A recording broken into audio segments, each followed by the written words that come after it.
My simplex T-bar. Alright. Let's reset. No. Seriously, no. Oh my. What? Wait. Did my Gentex fire alarm literally blew up?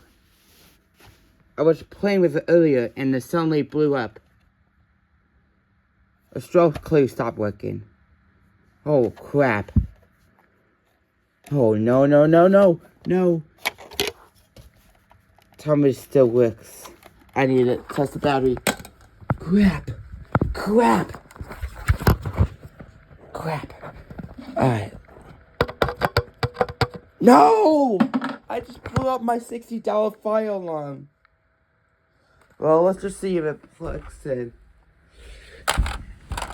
Let's see if the plug still works.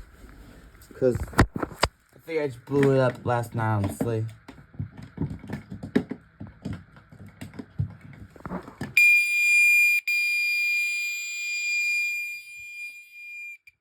Y'all got pranked! Get pranked, guys. Do you think that my followers were about to blow the crap up?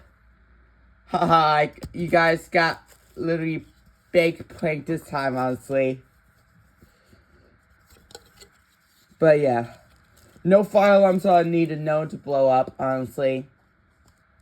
But yeah, that was honestly a funny prank, honestly. I got you guys pretty good.